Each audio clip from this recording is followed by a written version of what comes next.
E ben ritrovati al secondo appuntamento con lo Sportello Design, con l'AS di Sedia, in questa che sarà una serata comunque carica anche di curiosità, perché il nostro ospite ha effettivamente lavorato con un'azienda del distretto e quindi siamo curiosi di sentire le sue opinioni. Quindi facciamo accomodare Matteo Ragni per questa importante serata.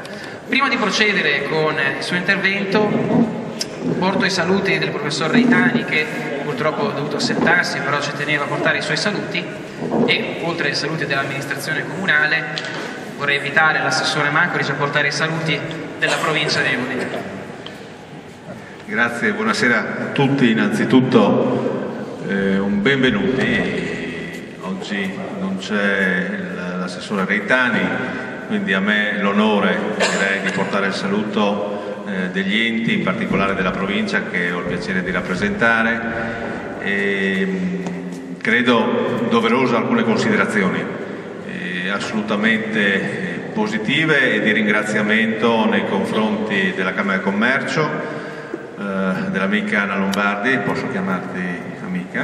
Da tanti anni ci conosciamo e l'apprezzo per le capacità. Un benvenuto anche a Matteo Ragni, anch'esso conosciuto dal nostro territorio, addirittura anche premiato da Promosedia col Compasso d'Oro, quindi credo uno dei premi più ambiti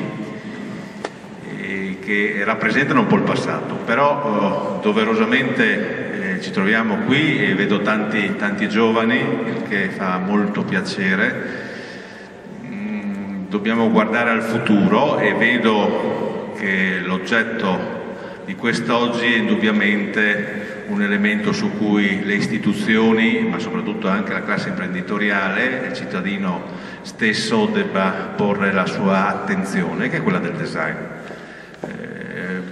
Per lunghi anni noi abbiamo lavorato su commissione, noi eravamo grandissimi lavoratori, e credo che invece l'inversione debba essere legata un po' alla capacità imprenditoriale. Noi abbiamo prodotto grandi modelli per grandi designer internazionali, però ovviamente la proprietà non era mai nostra e quindi non potevamo nemmeno avere un background e nemmeno una storia dal punto di vista industriale legata ovviamente alla sedia in legno e a tutti i complementi di arredo. Credo che questo sia un primo passo importante, fatta anche all'interno della Chiesa di San Francesco qui a Udine, una location eccezionale. Ci auguriamo poi si possa proseguire anche in tutto il mondo, in Europa in primis, nella presentare le nostre ricchezze, le nostre capacità imprenditoriali. Indubbiamente l'ottimismo deve essere la base che ci deve accompagnare per il futuro. Viviamo momenti difficili, non solo nella sedia ma in generale in tutti i settori. Io seguo il lavoro a livello provinciale, quindi ahimè i dati dell'osservatorio mi confermano sempre questa grossa difficoltà. Però indubbiamente ci sono delle luci, le luci che possono far ben sperare per la ripresa ovviamente a livello mondiale dell'economia, certamente anche dell'Europa, dell'Italia, ma in primis mi auguro anche quella del Manzanese e del nostro Friuli. Con questo augurio vi auguro a tutti un buon lavoro.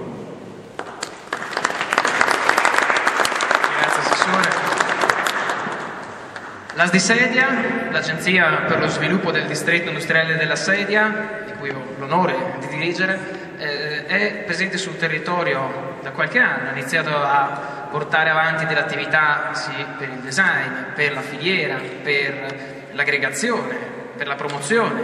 Bene o male, onor di cronaca, il trono papale dello scorso anno ha fatto un enorme successo, ma oltre per l'immagine, per lo spirito di aggregazione che ben 47 aziende del distretto sono riuscite a portare avanti.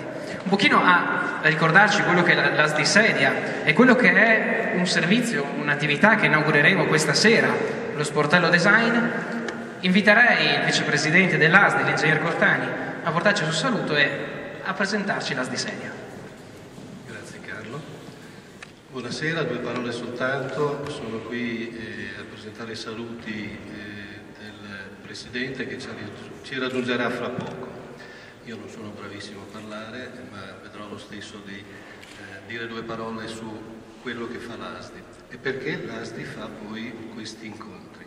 Siamo al secondo incontro, parliamo di design. Stamattina in ASDI è arrivata una mail curiosa. Una mail di una imprenditrice che raccontava che lei ha un'attività artigianale ma su cui è attiva costantemente e ci chiedeva come mai noi perdiamo tempo a parlare di queste cose mentre potremmo invece concentrarsi sul fare, concentrarci su prodotti che costano poco, prodotti che abbiano il supporto di qualcuno e quindi questi erano gli argomenti che venivano così trattati e ci venivano riportati in questa mail. Mi ha colpito molto, io non sono abituato a lavorare nel pubblico e quindi non sono abituato ad avere dei confronti di questo tipo in maniera così frontale. Cosa mi ha fatto riflettere? Che invece c'era bisogno del design, che c'era bisogno di fare queste cose, che c'era bisogno di portare delle persone che potessero parlare un linguaggio diverso, che potessero raccontare delle storie che nel nostro caso, nostro di aziende che facciamo arredamento, è l'unico modo di innovare. L'ASDI fa molte attività, questa è una delle attività, ma ha seguito aspetti economici portando avanti un discorso con la Fiat, c'è un discorso di aggregazione che noi stiamo cercando di portare avanti, c'è un grande, a mio avviso, e molto importante ragionamento che noi stiamo facendo nel mondo della qualità, certificare una ventina di aziende ISO 9000, aziende piccole che non avrebbero nessuna possibilità di arrivare ad una certificazione aziendale. Magari certificazione di qualche prodotto sì, ma aziendale forse no. Ecco, portare una ventina di aziende ad una certificazione, e questo succederà fra un paio di mesi, a breve, è una cosa importante. Stiamo lavorando con le banche per quanto riguarda gli aspetti finanziari, quindi il supporto anche in questa direzione è un supporto che noi stiamo dando. Io personalmente ritengo che il design sia il contributo più grosso che però parte mia posso dare all'ASDI in quanto vicepresidente, perché credo che sia quello che manca questa volontà e questa capacità di creare innovazione. Forse più che volontà è una capacità di interloquire, di avere rapporti con i designer che sono degli elementi esterni rispetto alle aziende. Le aziende della nostra zona sono più abituate a fare, più abituate a creare con le mani, a gestire le problematiche magari di vendita o le problematiche di produzione. I rapporti con i designer sono i rapporti con un mondo diverso, un mondo della fantasia, della creatività, del nuovo. Il nuovo è nuovo, vuol dire che non è una copia, forse siamo più abituati a dire vogliamo fare un prodotto che è simile a quello del nostro concorrente che funziona e che è sul mercato. Fare queste cose vuol dire fare una battaglia di prezzo e credo che ormai tutti abbiano capito che la battaglia di prezzo è meglio non combatterla, non metterci in quella direzione. Per cui strada unica è quella di innovare. Ecco per cui l'ASDI ha creato per primo uno sportello del design che sarà gestito da Anna Lombardi, che ha aiutato anche nella sua creazione e che dovrebbe permettere come strumento, è uno strumento che permette alle aziende di interfacciarsi con una persona esperta per riuscire a entrare in contatto e magari avere un'interfaccia, cioè questa è una funzione che credo sia importante, no? Cioè per comunicare da un linguaggio all'altro ci vuole qualcuno che riesca a tradurre, riesca a fare da interfaccia. L'ANNA ha questa funzione all'interno dell'ASDI e quindi le aziende che intendono avere contatti con i designer in generale, avere un parere sul loro catalogo, sulla loro attività, possono rivolgersi all'ASDI. Devo dire altro? Sì, devo presentare anche il nostro amico che parlerà fra poco e che illustrerà la sua esperienza, che è un'esperienza importante in questo mondo, che è un mondo complesso, fatto di molti interlocutori, in un mercato che ormai è un mercato mondiale, cioè non stiamo più facendo una partita soltanto fra noi, né regionale né nazionale, ma a livello mondiale, e quindi gli interlocutori e i personaggi devono essere capaci di parlare con il mondo. Ecco, io ho finito, grazie dell'attenzione.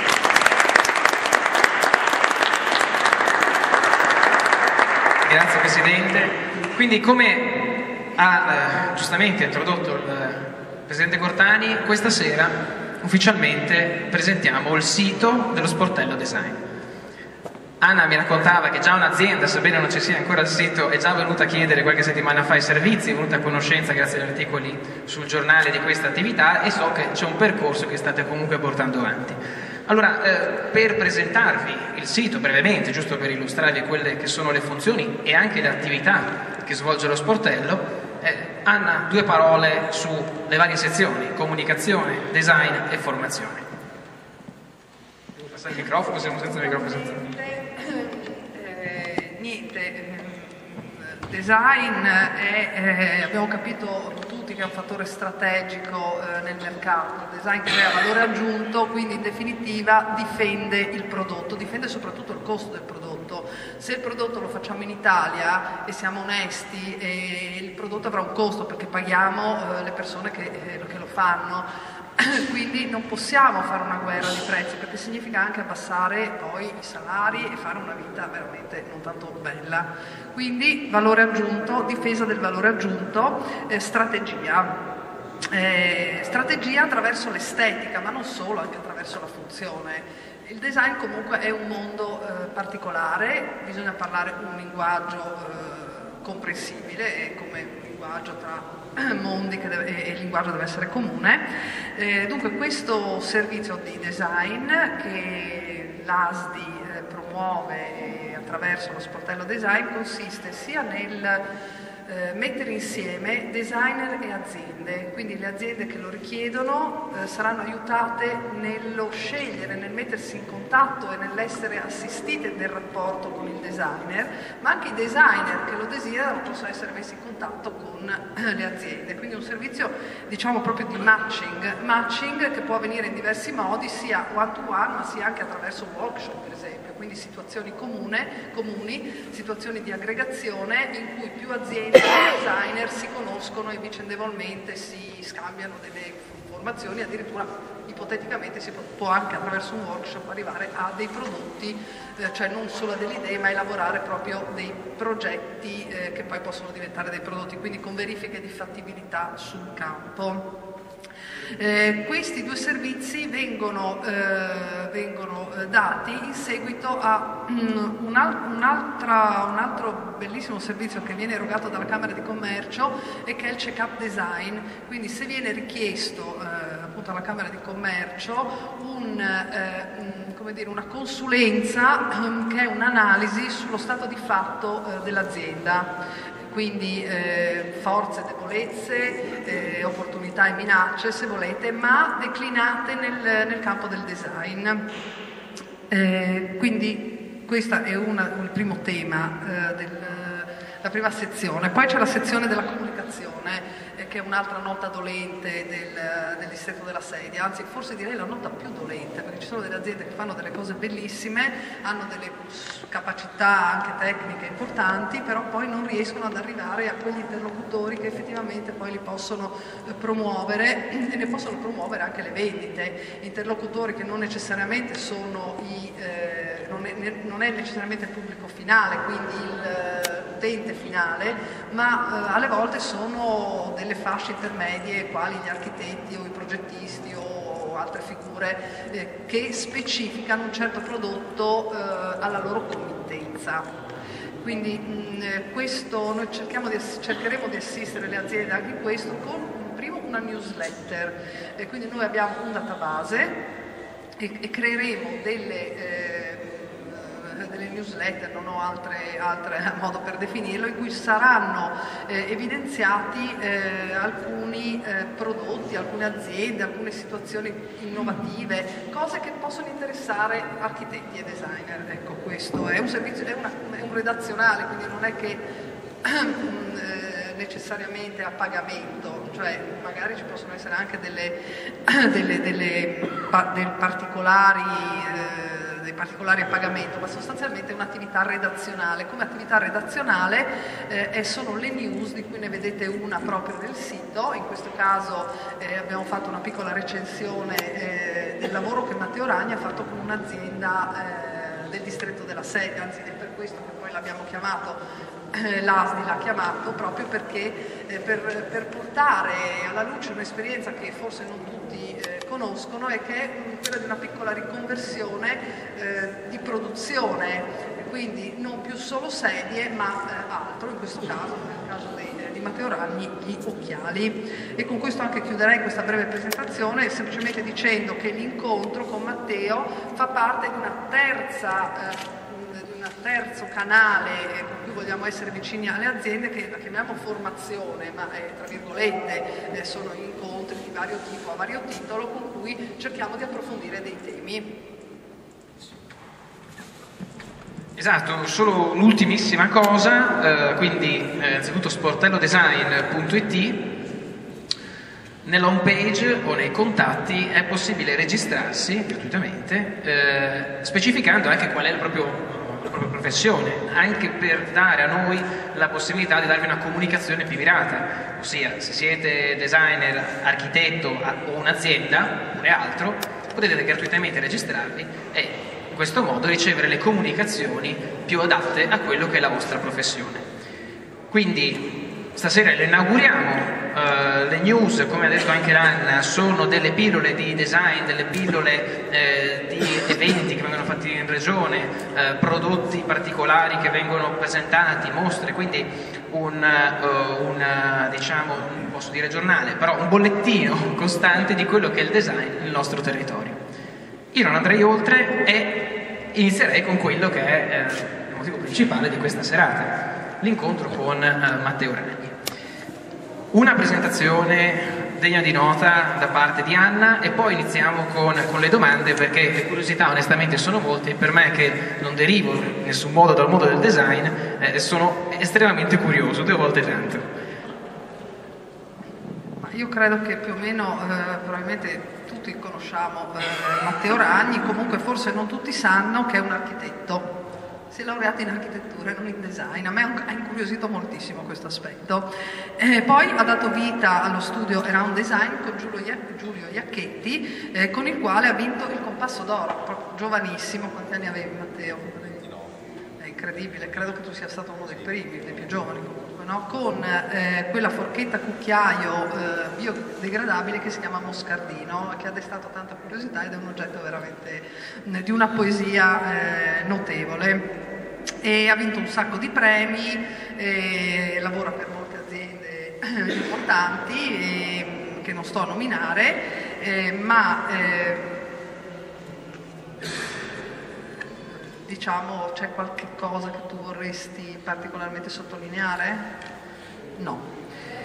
Allora, io mi sono preparata tante domande, perché guardando il tuo sito, conoscendo un po' il tuo lavoro, me ne sono venute veramente tante. Comunque, siccome ho sempre penso alla differenza tra architetto e designer, io ce l'ho proprio in testa, anche perché insegnando in un corso di disegno industriale allo UAV, so che il percorso di studi è completamente diverso. Cioè, uno impara determinati programmi, impara a ragionare in termini di una determinata scala, quindi l'oggetto ce l'hai nelle mani, nell'architettura ci stai dentro, quindi c'è una percezione completamente diversa.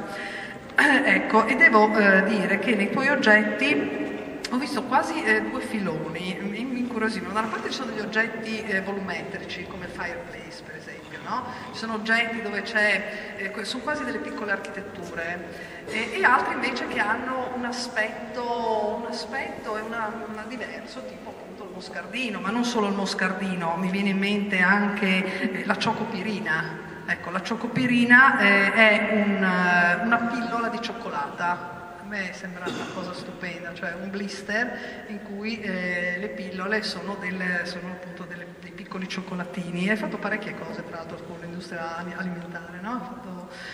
Quindi tra questi due poli, no? Quindi da una parte i volumi di cui tra l'altro tu parli, perché l'orologio che hai fatto per la Lorenz, per esempio, mi dici la mia idea di orologio è vicina ad un oggetto assoluto, forme pure e un gioco di geometria. E poi c'è il moscardino. Ci spieghi questi due aspetti del tuo lavoro? Siamo troppo specifici? No, nel senso che è chiaro che quando uno fa delle cose c'è bisogno di altri che parlano del tuo lavoro. Io faccio fatica sempre a raccontare quello che gli altri percepiscono di me. Stark una volta ha fatto questo articolo, l'avevo sentito, diceva: design per me è come sudare, no? In effetti è una cosa fisiologica.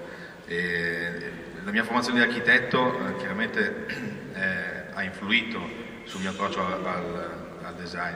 Non voglio fare quello che denigra le scuole di design, perché mi insegno in parecchie scuole, in Italia, anche fuori, anche se in realtà, anzi, denigro, facciamo così. Nel senso che io non credo nell'accademia, ma credo molto nel fare. E il fatto di aver studiato architettura, per esempio, mi ha molto deluso. Cioè io mi sono iscritto a architettura perché volevo fare i grattacieli, ero andato in America a vedere queste robe fantastiche, eccetera, e poi, guarda caso, uno dei miei primi progetti si tiene in tasca, ed è appunto questo piccolo forchetto. Il salto di scala chiaramente non deve essere un salto di approccio al progetto.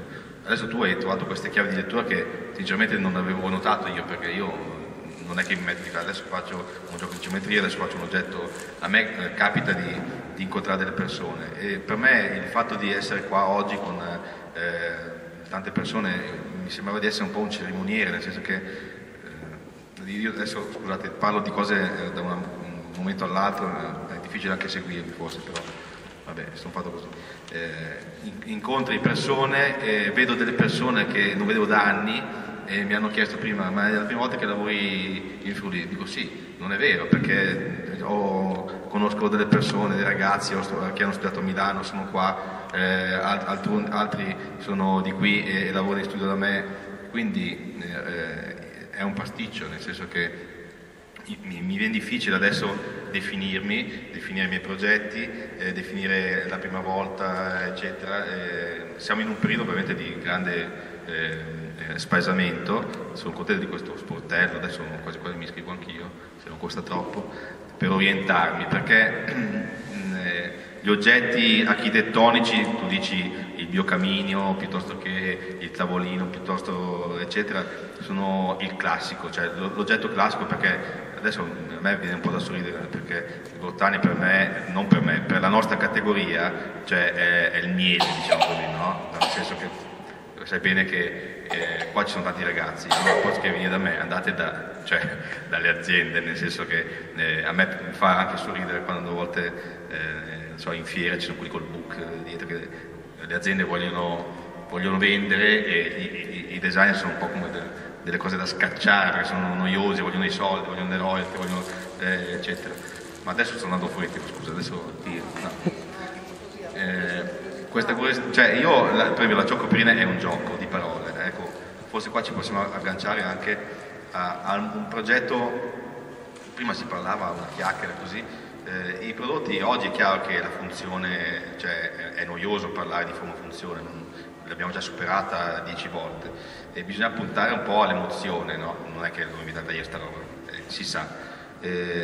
Puntare a fare degli oggetti che a mio avviso debbono essere degli oggetti narranti, devono avere una storia da raccontare. Allora è vero, è più facile fare un tavolino a forma di cuore piuttosto che raccontare un occhiale fatto di legno curvato che ha due anime di alluminio con delle colle che Doriano non ci ha dormito dei mesi per farla diventare elastica, eccetera.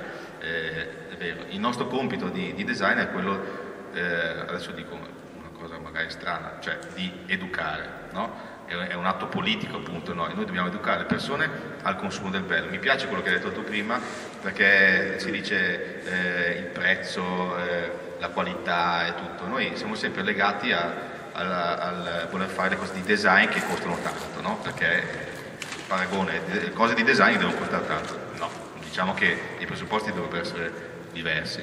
Poi è vero che se noi, distretto, adesso vi do del nome perché mi sento anche udinese oggi, puntiamo al prezzo più basso, le aziende sono strozzate dalla distribuzione, eccetera, quindi tutti alla sua tavolina, ma deve costare di meno, alla fine va a finire che lo fa in Cina, dove purtroppo là non hanno ancora, stanno scoprendo adesso cosa vuol dire avere il diritto di essere pagato per il lavoro che fai. E quindi l'italianità che ci contraddistingue è il fatto di sapere in qualche modo reinventare il nostro futuro e le nostre capacità. È vero, qua io ho avuto modo di lavorare, di vedere anche tante aziende con macchinari incredibili, frese 2000 assi che vanno a manetta, però basta metterci dentro l'idea giusta, no? E quindi la potenzialità di questo distretto c'è per me, ma adesso sto facendo un monologo, scusate, parlate anche voi. Cioè forse tra l'architettura e il design c'è quello che tu chiami poesia solida.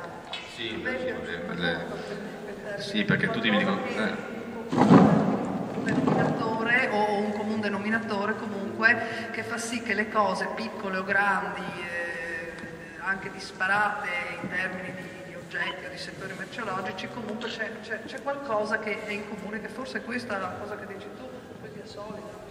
Sì, no, perché quando mi dicono tu sei architetto, sei designer, poi fai un po' di grafica, poi di comunicazione, vuoi fare il marchettaro, allora dico io sono un poeta, poi me la cavo così a volte facendo una risata. Poesia solida significa mettere dentro agli oggetti un racconto, perché altrimenti ci sono tanti pezzi, i famosi masterpieces, come si dice in milanese, eccetera, che sono bellissimi, e mi compro una sedia di IMSS, non ha tempo, perché devo comprarmi la sedia di Lovro? Cioè, perché ci vuole, poi vabbè, la compriamo, eccetera, figuriamoci, magari non di questo colore che non mi piace, però bianca. E la poesia solida vuol dire mettere dentro, ma anche non solo nei designer, negli architetti, anche nelle aziende, cioè le aziende o gli imprenditori, a me capita spesso, si sentono un po' distaccati dal mondo del design, a volte lo vedo con un po', non dico disprezzo, con distacco, perché il design è un po', anche prima c'è un signore che adesso è andato via, per fortuna è dovuto andare via, nel senso, ma i designer sono quelli che ti mettono lo schizzettino, no? Come quello lì alto con gli occhialoni, che fa lo schizzettino e poi se ne va e poi aspetta le royalty. E io dico, la poesia solida è tormento anche, cioè il fatto di andare a conoscere, anche umiltà se vogliamo, perché questo l'ho imparato anche dalle persone qua in sala, alcune, l'umiltà di chiedere, di saper imparare dalle maestranze, da chi magna legno da generazioni, e non dire si fa così, lo voglio così, basta. Proprio a questo punto finale, il tema legno, no? Avete ricevuto questa sera tutti quanti una piccola dépliant, una piccola brochure sulla scuola, dopo ti daremo più di una, è uscita, però sulla scuola professionale del legno che abbiamo nel distretto. Lipsia Mattioni, che è cambiato nome, è passato a tecnologie ed architetture del legno, quindi tecnica e forma insieme, però il legno resta centrale.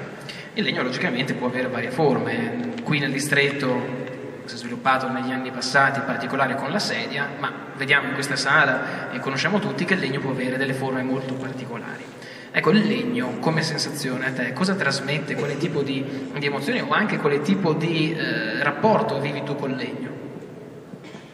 Allora, diciamo che io sono nato negli anni 70, quindi sono figlio della plastica. I miei ricordi di giochi, per esempio, non sono i giochi, trenino, eccetera, sono oggetti di plastica, il Big Jim, la Barbie, no, non la Barbie, cioè nel senso il Big Jim con la Barbie, con le mie amiche, eccetera. E quindi il legno per me è sempre stato qualcosa chiaramente di vissuto, perché dovunque ti giri in una casa, dove vai, c'è il legno. Ma una cosa che trovo spesso, che mi fa un po' tristezza, diciamo, è che il legno spesso viene un po' celato, no? Viene un po'...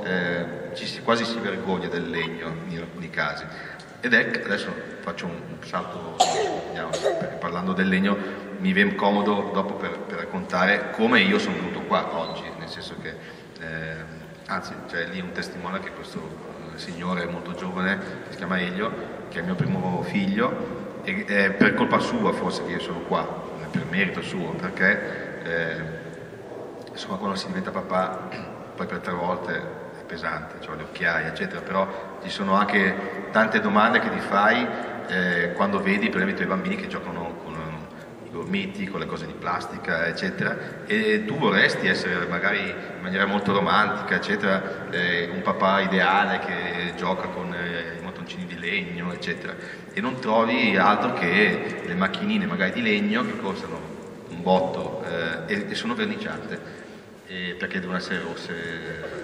Allora io ho pensato, cioè il legno per me è una materia viva da scoprire, profumata per esempio. Ecco, il profumo del legno oggi non esiste più.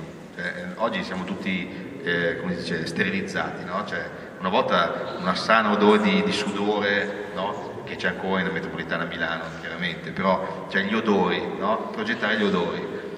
C'è l'odore di plastica, sì, e i giochi dei bambini per esempio sono favolosi, soprattutto quelli che compri tipo in autogrill eccetera, quelli cinesi, perché hanno queste esalazioni di talati, cose favolose eccetera.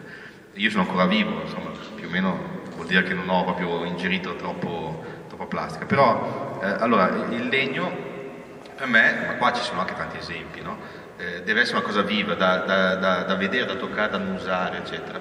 Allora, dopo che è nato il mio secondo figlio, che si chiama Tobia, ho detto, non ne potevo più di mia suocera, perché portava i giochi di plastica, le macchinine, di quelle da collezione, che dopo 2 minuti si rompono, tuo figlio dice, papà non l'aggiusti, figlio mio non riesco, perché non esiste cosa al mondo che rompa, aggiusti quello che voi rompete. E insomma io ero esasperato, ho detto adesso basta, ho scritto un articolo su una rivista, il regalo che vorrei è una macchina di legno vera, non verniciata, monoblocco, così non si rompe e così non mi sento male quando mio figlio arriva. E insomma è stato uno scherzo e questo mio motto proprio personale, che poi i designer non dovrebbero essere troppo coinvolti, perché non è che si progetta per noi stessi, si progetta per la comunità, si progetta anche magari una carrozzina se non è un bambino o se non sei disabile. Comunque, il fatto sta che faccio questo piccolo prototipo di macchinine, eccetera, lo vedono i miei amici, ma perché non lo fai? Insomma ho preso coraggio, ho fatto tutte quelle trafile non conoscendovi ancora, la Camera di Commercio, il registro, marchi, poi tu sei esperto, brevetti, eccetera, cataloghi, e poi lì ho capito veramente quando le aziende mi dicono il moltiplicatore, no? Dicono guarda queste aziende sono dei farabutti, cioè ti danno il 3% di royalty, però loro fanno un moltiplicatore 4, 5, alcune 7, dico ma dove li mettono tutti questi soldi? In tasca? E invece no, è il catalogo, lo sviluppo prodotto, la ricerca, i prototipi, paga questo e quell'altro, i grafici. Allora, ho capito che ho fatto il piccolo imprenditore e mi è servito molto. E, insomma ho fatto queste macchinine di legno, si chiamano Tobias, adesso faccio pubblicità che si dice che non si può fare, ma chi se ne frega. Ah, ecco, allora fai la domanda. Designer e autoproduttore adesso, perché hai depositato un marchio, Tobeus, e quindi volevo proprio saperne di più. E dai, finisci la tua storia. No, non si può parlare giustamente di pubblicità, eccetera, multe, ma io sono sfacciato. Tanto non è che guadagno, non sono un'azienda. No, nel senso, cioè, allora... Sì, ma perché in realtà molti dicono tu fai l'autoproduzione perché sei uno sfigato, in sostanza nessuno ti fila, l'azienda dice allora me la faccio io così, vai che non capiscono niente, ma no, invece io ho anche una fortuna di avere delle aziende che hanno piacere di lavorare con me, ci divertiamo, miglioriamo, cambiamo, è bello essere insieme, insomma. L'ho detto prima, non so chi, il Vico Magistretti diceva che l'amore si fa in due come... il design si fa in due come l'amore, no? Adesso poi si fa anche a 3, eccetera, perché poi c'è il marketing, insomma un pasticcio, però è bello questo, che siamo insieme e a migliorarci. Quando ho fatto Tobias, l'ho fatto al posto che fare una telefonata alla mia suocera, ho detto aggiro il problema e faccio una sorta di educazione non solo alle suocere, anche a mia madre, anche a gente come me, ai genitori che devono educare i bambini che gli oggetti non sono da consumare ma dei valori da tramandare. Questo per me è il discorso fondamentale. Un oggetto che costa tanto, ma non è che costa di più di un altro che costa meno. adesso mi sto incartando, no, è giusto, nel senso che se questo oggetto che costa tanto dura 4 volte tanto di quello che costava la metà, io ci guadagno in sostenibilità, poi è un tema di quelli che mi sa che è roba tua. Insomma, fatto sta che queste macchinine, ho fatto una serie, io ho chiamato 2 miei amici, Fioravanti e Iacchetti, abbiamo fatto un oggetto veramente di design dal punto di vista metodologico, un oggetto didattico. Non mi sono inventato le macchine di legno, figuriamoci. Ma la cosa bella è che dopo, non contento, un po' avevo quest'ansia progettuale perché voglio condividere questa cosa, deve essere una specie di virus positivo. Sono andato a bussare negli studi dei vecchi maestri, adesso li chiamavo i nonni del design, ho detto no, per piacere io non voglio essere il nonno, eccetera. Insomma, ho fatto una nuova serie di 5 macchine, questo è l'articolo che avevo scritto, è un brand. E dopo insomma ho fatto queste macchinine e sono andato a chiedere gratis, ho detto maestro, mi regala una sua linea, perché sono fatto in modo che tu con una linea bidimensionale, con un taglio di seganastro, fai un modello. E tranne uno, quello con la barba, sempre un po' arrabbiato, gli altri tutti, ma vabbè che bellissimo, eccetera. Mendini, esatto, quello con la barba è ancora arrabbiato. Mendini, Branzi, Italo Lupi, Guerriero e poi Branzi, l'ho dette tutte, Branzi, Mendini, Guerriero, oh mamma, Bellini e Lupi. E mi hanno regalato cioè si sono uniti a un coro. Questo è il bello di fare design in una certa maniera, e questo design che si fa allargandosi, non cercando di chiudersi eccetera, per me è fondamentale. Quando io faccio quella che si chiama art direction, no? Si dice, le aziende che dicono ma mi aiuti a creare un marchio nuovo eccetera, oppure quello dei camini, questi qui degli occhiali eccetera, se tu fai tutto tu diventa, ti chiudi, e oggi si diceva che oggi è il mondo che ci aspetta. Guarda quanti, cioè qua ci sono 30 designer giovani e tutto, ma ragazzi una volta c'erano Castiglioni, Magistretti, i social che si incontravano in Brera, c'erano 4 aziende in croce, adesso quanti designer ci sono, queste scuole che sfornano da Manetta, designer da San Marino, da Trevignano, da ogni TG, c'è una scuola di design. In Umbria, no? Siamo stati, poi siamo andati, le scuole sono un'ottima occasione di conoscere persone per me. Cosa stavo dicendo? Comunque questa esperienza di autoproduttore, quindi di piccolo imprenditore, no? È interessante secondo me, perché è un esempio. Io conosco diversi designer che si autoproducono, cercano di vendere quello che fanno, però è sempre una cosa un po' zoppicante, nel senso che poi una vera impresa deve generare profitto e deve mantenere quelli che ci lavorano dentro. A che punto sei tu? Allora, diciamo che la mia non è un'impresa, cioè io ho uno studio con un po' di ragazzi, di persone che mi aiutano a portare avanti un ideale, poi è chiaro che ci si confronta con l'economia e tutto. Diciamo che Tobias è quel sogno nel cassetto che è uscito dal cassetto ed è lì, è un progetto che per sua definizione non deve avere, è no profit, perché altrimenti dovrei pagare i designer che ci lavorano, perché sennò sarei... anzi poi dopo De Lucchi l'ha vista, ha detto ne faccio uno anch'io e ha fatto la cabria. È una modalità di diffusione è una sorta di manifesto tridimensionale. Pago il giusto il falegname che non fa, in Brianza, vendo a un prezzo alto, decisamente alto, ma non ci guadagno più di tanto, nel senso che non lo faccio per guadagnare. Anzi, la cosa che mi ha stupito è che ho visto tanti fan, diciamo così, di questo modo di condividere degli ideali progettuali, tanto che molti clienti io li ho acchiappati, si può dire, grazie a Tobias, grazie a queste immagini che non sono di 50 anni fa, sono di oggi. C'è un artigiano ancora oggi che si diverte, che anche lui si mette a fare le macchinine. Tu non hai idea di quanti, anche i miei amici imprenditori eccetera, che mi mandano gli schizzi. Cioè a me fa morire, perché anche amici designer fanno, mi fai fare una macchinina, come se io fossi, non so, la Fiat, no? Vabbè, e dico, adesso infatti stiamo lavorando a una grande mostra, 100% Tobias vuol dire 100 designer per 100 macchine nuove, perché siamo tutti designer. Anche Elio ha fatto una macchina, anche lui, perché è facile, cioè, è come quando fai la casetta su un foglio di schizzi. Adesso te lo do perché sennò microfono. Ecco, però l'esperienza di una piccola domanda come sei, l'esperienza di una piccola azienda E vorrei collegarci a questo punto al nostro distretto, perché comunque nel nostro distretto vorrei capire qualcosa di più. Abbiamo molte piccole imprese, microimprese, alcune si sono avvicinate al design, altre si stanno avvicinando, ci sono anche dei prodotti in questa sala interessanti, vedo la vasca in legno, l'azienda ha saputo produrre qualcosa di diverso. Io mi chiedevo, il design, anche per rispondere a questa signora che questa mattina simpaticamente ha scritto all'agenzia, è una possibilità per le piccole aziende comunque di emergere o di proporsi al mercato in modo diverso? Se sì, come? Il design. Ma il design deve risolvere dei problemi, non creare di nuovi, quindi purtroppo, allora, diciamo la verità, tutto è design. Distinguiamo tra buono e cattivo design, non è una novità.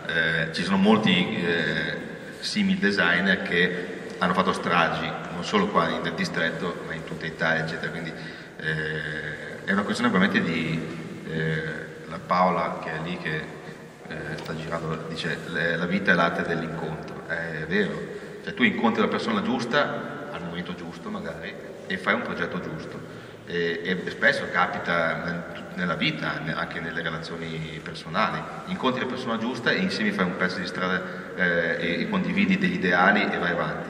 Molti designer, non è che voglio fare quello che denigra la categoria, molti designer sono soltanto lì perché vogliono il faccione sulla rivista e spesso in questa epoca da Grande Fratello il rischio è di creare dei mostri, dei piccoli mostri, di piccole, ai tempi c'erano Brangiolini che adesso si è rimessa tutto a posto, e di piccoli grandi fratelli, quelle robe lì saranno famosi. Io la De Filippi la odio, nel senso che se penso che i miei figli fra qualche anno spero che vada in pensione, l'estetica che saranno famosi, di quelli che piangono in televisione, eccetera, mi fa orrore. Io ho paura che il design sia solo questo, il fatto che devi fare la copertina, devi fare l'oggetto sensazionale che magari fa in fiera e poi magari non lo vendi, come tante aziende fanno. Il prodotto civetta, io chiamo quel designer lì perché mi fa risparmiare in pubblicità, perché lui parla da sé, eccetera. E quindi il design, alcuni tipi di designer sono molto pericolosi. Per esempio Carlo Bartoli, che io stimo da morire, non l'ho mai neanche conosciuto, ma è uno che va giù. Gino Colombini, ma nessuno sa chi è Gino Colombini, se non quelli del settore. Lui ha fatto la Cartel, tutti i prodotti della Cartel, quelli umili, lo spreme con un secchiello, lo faceva lui all'interno dell'azienda. Allora il design per me è questo, zitti e muti, ogni tanto ti tocca fare il pagliaccio, vestirsi un po' da architetto, mi mancano un po' di penne, per far vedere che sei creativo, però per dire, quindi il design aiuta, insieme all'azienda bisogna avere l'umiltà di rimboccarsi le mani, di sporcarsi le mani, di andare in azienda a vedere. A me piace molto andare nelle aziende, non per farmi i fatti degli imprenditori, ma proprio per capire quali sono le potenzialità. A me è capitato spesso, abbiamo fatto dei vasi di coria, che tu dici, il coria costa, eccetera. Sono andato da questo laboratorio anni fa, che lavorava a coria, e vediamo lì fuori parcheggiando tutte delle strisce che buttavano via. Ma cos'è? Ah, no, un rifiuto speciale. Ma come? Con quello che fate pagare, perché il coria che si usa per le cucine, 60 cm, quindi il lasto da 70 per 3 metri, e hai lì sempre quei 10 cm di scarto. No? Allora, il designer, se io non fossi andato insieme a Giulio là a vedere questa cosa, non mi sarei mai accorto che da quella cosa poteva nascere un altro progetto. Ed è nato un marchio che ha sponsorizzato questa azienda. Tra l'altro la DuPont, che produce il coria, si è comprato un sacco di questi vasi in serie limitata, eccetera, costosissimi perché tutti torniti, eccetera. Quindi adesso diamo anche consigli per gli acquisti ai giovani: andate a bussate nelle aziende e cercate di imparare a fare la famosa bottega. Sì.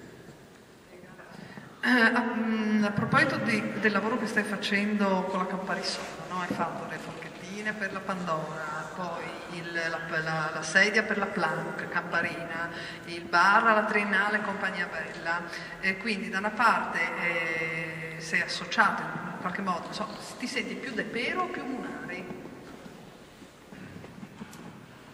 Ma io vorrei sentirmi me stesso, nel senso che ogni volta, sì, io cito Munari che è un grande maestro, io sono chiaramente più munariano, perché chiaramente il suo approccio era un approccio metodologico, non stilistico. Infatti se guardiamo non è che Munari aveva fatto questi tanti prodotti di successo eccetera, ma ha dato la dritta, l'impostazione alla mia generazione e a quella prima e spero anche quella dopo. Io voglio essere una specie di sponsorizzatore del metodo Munari, poi ognuno trova la sua strada chiaramente. Il fatto di lavorare con aziende tipo tu dici Campari spesso mi mette un po' di imbarazzo, perché io ho vissuto per 10 anni questa angoscia sì, quello del Moscardino, sì, che fa le forchettine. Adesso quelli che sì, quello del bicchiere, del capo aperitivo, sembra che sono un alcolista. Vabbè, cioè, questo lavoro è bello perché ogni giorno fai una cosa nuova, ti fai i camini, fai gli occhiali. Io non avevo mai fatto occhiali, sono miope e mi servono pure degli occhiali, infatti me li ha fatti su misura, belli, eccetera. Quindi io mi sento di essere un portatore sano di questo virus che è il design, che deve appassionare, perché altrimenti qua se pensiamo subito ai soldi, andate a fare i commercialisti, non so, i consulenti, no? Cioè il design è un lavoro veramente scientifico, non è io sono creativo, ma guarda come è creativo questo ragazzo, faccio quella scuola, le scuole eccetera, faccio le scuole dei creativi. Allora, è metodo, è anche mangiare tanta polvere, trucciolo in questo caso, se vogliamo parlare di legno. Adesso ti arriva la domanda sull'ecosostenibilità. Dove arriva? Quindi, vorrei dirti, fatti la domanda sull'ecosostenibilità e risponditi da solo. Diciamo il tema dell'ecosostenibilità. Vediamo il legno, sappiamo che comunque rispetto ai materiali plastici, quelli il petrolio ha comunque l'impatto ambientale minore. Anche noi come ASDI bene o male abbiamo portato avanti in questo anno degli studi sull'LCA di 5 sedute del distretto, plastica, legno metallo, imbottito. Abbiamo visto comunque l'analisi di qual è l'impatto ambientale di ognuna di queste tipologie di produzione. L'ecosostenibilità come uno strumento, insieme al design coniugato, per comunque proporsi a un mercato probabilmente un po' più maturo, o tu come la vedi questo fattore attualmente? Allora, devo dire purtroppo che la sostenibilità non esiste, cioè, oggi non possiamo, cioè parlano tutti di sostenibilità, una volta negli anni '80 si parlava di design, allora c'era Giugiaro che ti faceva anche la tazza del cesso per la forma di automobile perché era più aerodinamica, e una volta che è finito l'era di design, adesso da un paio di saloni a questa parte, dovunque ti giri c'è sostenibilità, eco, e poi quando arrivano i giornalisti in studio dice se lei che è un eco designer, dico scusi, perché costa poco rispetto agli altri o no, perché eco, perché sì, ho fatto la forchettina di materiale B e poi fa le cose di legno, anche gli occhiali eccetera. Allora io dico, ma questo è il mio punto di vista, poi chiaramente c'è gente più competente di me, la sostenibilità è una parola da abolire. Dal mio punto di vista io non parlo mai di sostenibilità, ma di buon senso, perché il buon senso ti porta a scegliere i materiali, le tecnologie, perché questa sedia non può essere eco-friendly, sostenibile e tutto, cioè una sedia di plastica può valere tanto quanto una di legno, a me non piace, mi sento un po' a disagio parlare di sostenibilità quando è facile dire la macchina di legno è sostenibile, sì, cioè ha un senso, ma può essere anche una macchina o una sedia di legno può essere meno sostenibile di una sedia di plastica, per esempio, non so, dipende da che contesto. Io quando progetto, a volte mi capita di progettare degli oggetti, per esempio per la poltrona Frau ho fatto un tavolino da salotto molto borghese, proprio perché c'eravamo su quei giornalisti e anche le aziende, sì, tu sei quello che fa i forchettini, come sei simpatico, che fai anche il cucchiaino, la forchettina, divino, E dico, aspetta un po' adesso, chiamiamo, a parte che ho dovuto fare 3 figli per dire che non ero più giovane, e ancora detto di ma come sei giovane, eccetera, ma che già 3 figli, il compasso d'oro, e quindi è questa angoscia qua che ti pervade. Allora, chiamo l'azienda più classica che c'è, portano a fare.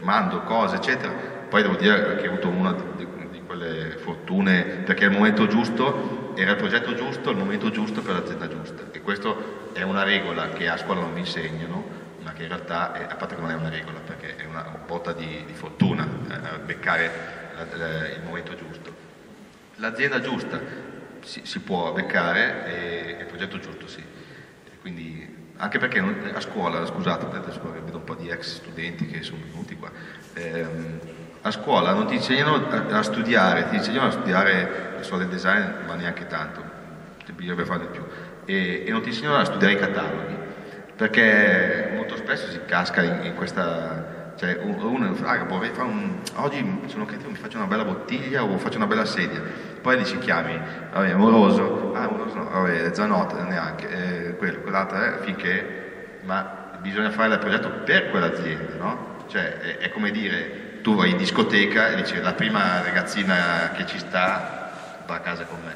invece no, tu devi puntare veramente no? Adesso Doriano, poi mi dirai perché io, qua si parla tanto di sedie e tutto, ma parliamo anche di occhiali. Cioè, io spero che tu non abbia fatto tipo, no, sei venuto a quella conferenza e detto, questo è l'uomo giusto per me, no, spero. No, io... Quanti ne hai chiamati? Nessuno, tu. Ne hai chiamati tu? È stato un incontro proprio fatale.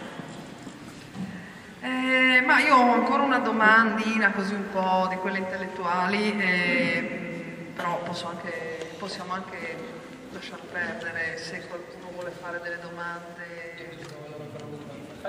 Faccio la domandina intellettuale. Allora, semplice, semplicistico, semplificare.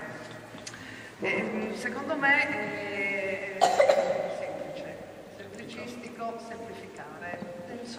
Sono termini che ho sentito così, il tuo lavoro mi ha stimolato perché effettivamente tu semplifichi, però tra semplice e semplicistico c'è la differenza e sicuramente le tue sono cose piuttosto semplici, non semplicistiche, nel senso che c'è una complessità nella semplicità. Allora volevo che mi aiutassi un pochino a scoprire un po' meglio questa... Sì, mi salvo in coda, avendo letto e riletto Munari, diceva che complicare è facile, no? È più difficile semplificare, questa è una regola che tutti sanno. Anche se poi dopo ci sono queste fantastiche citazioni, a parte da Mies van der Rohe in giù, no? Less is more, quelle robe un po' così che da slogan, da baci perugina, ma vorrei chiudere perché dopo so che c'è un'altra domanda intellettuale, sdrammatizziamo un po'. La più bella frase, altro che less is more, è less is less di Ettore Sozzas, per dire non prendiamoci troppo, cioè iniziamo a lavorare, semplifichiamo e basta chiacchiere. Less is less, cioè ragazzi andiamo avanti su, credo che abbiamo voluto dire così. Ecco, su questo andiamo avanti, per le aziende, piccole aziende che abbiamo qui presenti, piccole e grandi aziende, domanda semplice ma allo stesso tempo molto complessa, sono consapevole. Per quelle che vogliono avvicinarsi al mondo del design, no, al mondo del design, ai dei designer professionisti che le seguono sul progetto, le aziende, no, che dicono bene, io finora ho fatto questo, ora vorrei fare un'evoluzione su altri argomenti. Trappole da evitare e punti fermi, bene o male, sui quali diciamo puntare, soprattutto le trappole credo a questo punto. Adesso vabbè, allora a me capita spesso perché io ho una doppia vita, ho dei rapporti di lavoro con grandi aziende, grandi marche eccetera e anche piccoli artigiani e quello che devo dire mi piace di più è il rapporto con le persone e mi capita di lavorare con anche delle aziende a prescindere dal fatturato, è proprio, a me piace, sono un po' romantico, vorrei essere un po' nato negli anni di Castiglioni eccetera dove si andava a sciare insieme eccetera. Adesso domani andiamo sul Torre con Doriano eccetera a giocare con i sassi, ma comunque l'errore da evitare è quello che ho fatto io, cioè le aziende guadagnano un sacco di soldi, per esempio molti terzisti dicono ma insomma guarda qua mi strazzinano sul prezzo perché dopo loro hanno ricarico eccetera, dicono adesso faccio io la mia azienda, ci penso io, no? E poi dopo incappano tutti lì e bisogna fare come si chiama un business plan, le robe lì, quelle cose un po'. Cioè, io dico state attenti perché poi quello che si chiama break even, no? Quelle cose che ti insegnano a volte, l'imprenditore che ne avete fatti diciamo così di soldi negli anni di vacche grasse, no? Voi friulani, ti dice, poi non so, io non sono friulano, comunque i soldi sono girati bene eccetera. Poi c'è chi si è comprato il SUV, sì, che se ne è fatti fuori in viaggi esotici eccetera, chi ha investito in macchinari, chi ha investito in distribuzione, chi in comunicazione eccetera. Quando si parla di nuove imprese cascano quasi tutti lì, cioè hanno il fiato corto, cioè a me è capitato di assistere, allora ho 400.000 euro che mi avanzano, diciamo, nell'orto, no? Tiro fuori, investo, eccetera, e ancora qua sembra quasi che vedono ancora anche loro la De Filippi, cioè perché dicono da oggi, domani mattina c'ho il cassetto pieno, invece no, cioè il famoso quanto è 3 anni di solito perché siete più esperti, cioè si va a regime dopo 3 anni, non dopo 3 mesi, no? Come mi insegna qualcuno, quindi un po' di pazienza è come quando devi far crescere una pianta, no? Cioè, il seme, cioè Munari dice l'albero è un'esplosione lentissima di un seme, per godere dei frutti dell'albero devi piantarlo, innaffiarlo per tanti anni, diciamo almeno 2 o 3, insomma.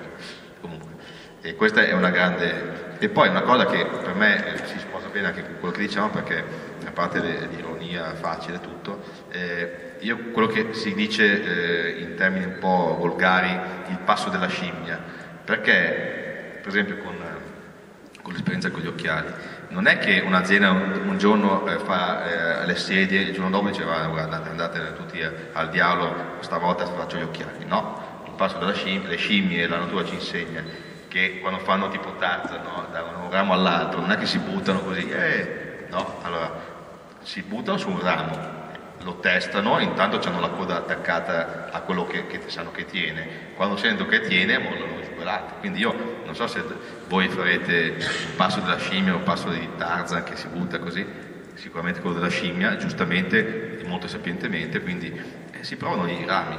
Il fatto di aver fatto un'esperienza così fuori dal campo della sedia, eccetera, per me è da manuale, cioè è da storia del design.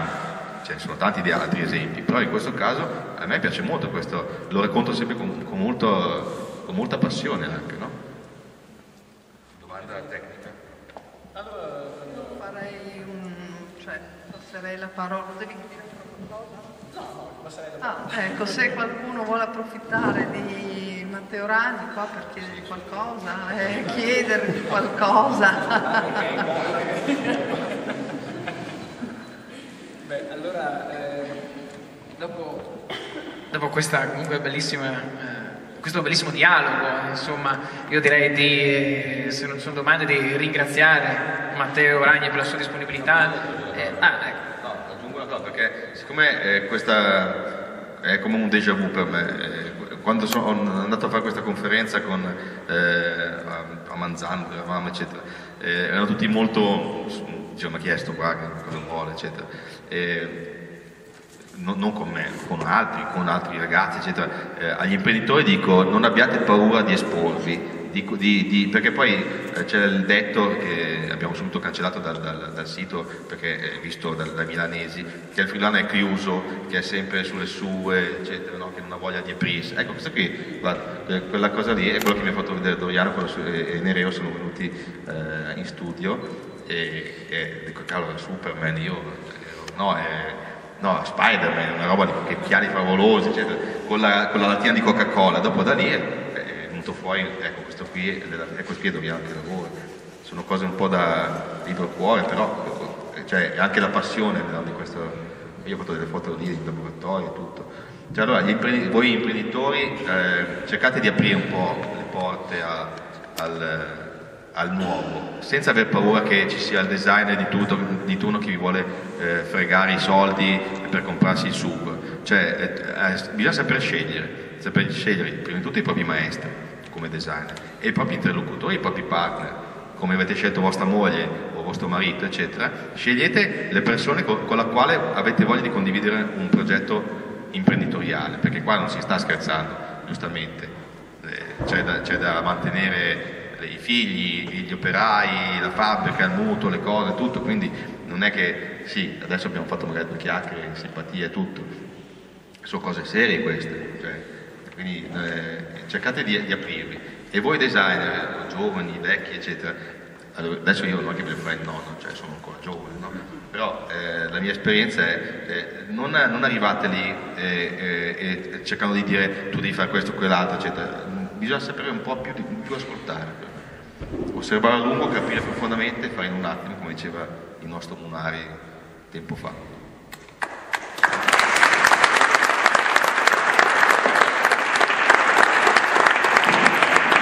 Stiamo arrivando alla conclusione di questa serata, è un saluto da parte dell'assessore e poi...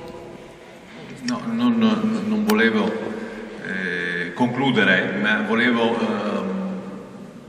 integrare un ulteriore quesito che ritengo si possa formulare, visto e considerato che da lunghi anni il distretto sta parlando anche di un marchio di qualità e garanzia. Allora posso chiedere a un designer di fama internazionale come Matteo Ragni quale valore aggiunto potrebbe dare un marchio territoriale di qualità a un prodotto di design?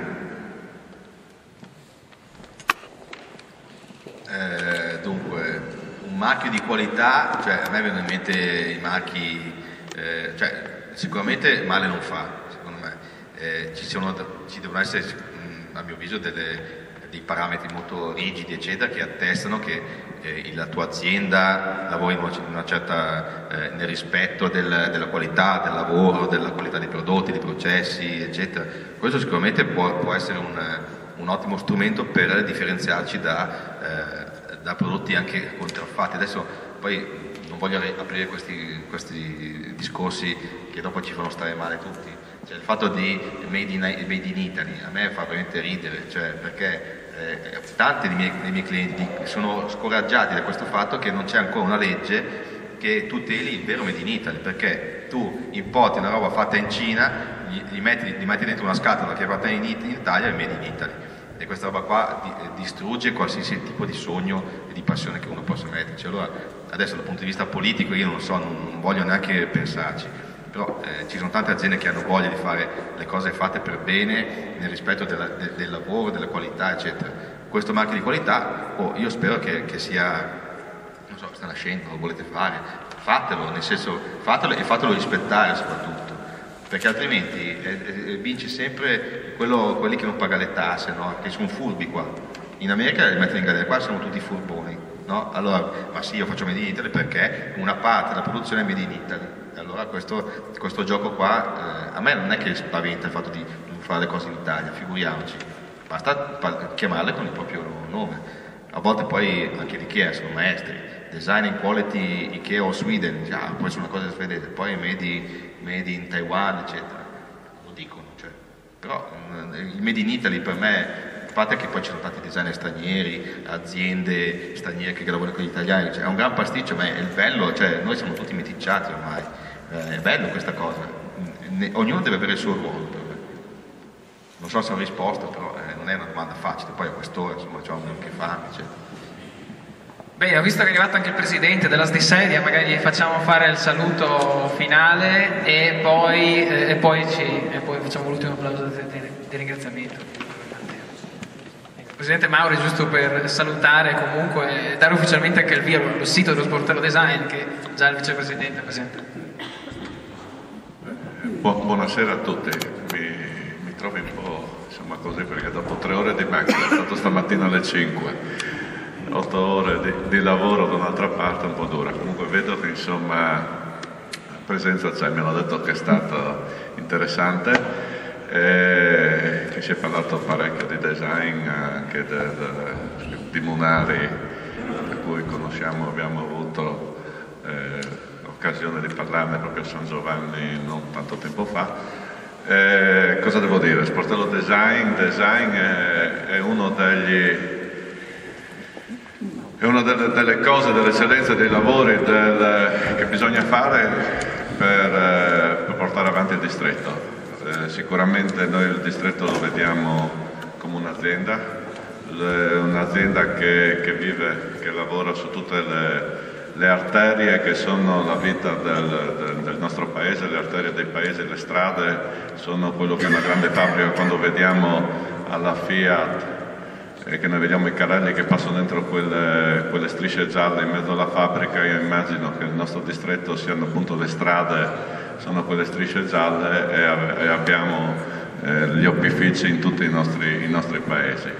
Quindi vedendo Il distretto come un'azienda ha bisogno di tante cose, ha bisogno di marketing, ha bisogno del marchio, ha bisogno di farsi conoscere, ha bisogno di far crescere chi ci lavora dentro, quindi l'ASDI sta facendo tutte queste cose. Fra queste cose una cosa molto importante sicuramente è il design, avere prodotti nuovi, avere idee nuove soprattutto, e pensare che si sta parlando, noi siamo si parla di sedie nella nostra zona, ma dobbiamo pensare più che alle sedie al legno, a quello che si può fare col legno, quindi non solo sedie, non solo ma dobbiamo pensare a 360 gradi quello che si sta facendo col legno. Quindi questa è l'importanza io non so di quello che avete parlato, ma spero di essere abbastanza in sintonia. Questo è quello che bisogna insomma fare secondo noi, e alcune aziende, io vedo che qua presenti, stanno già ragionando su questo discorso, e alcune di queste aziende mi dicono che stanno avendo alcuni risultati, perché ragionando sul legno 360 gradi hanno alcuni risultati. Io non vado oltre, quindi Sportello Design, tutto quello che l'ASDI sta facendo per il distretto, spero insomma che sia questo un altro passo, quello di stasera. Grazie e buona serata a tutti.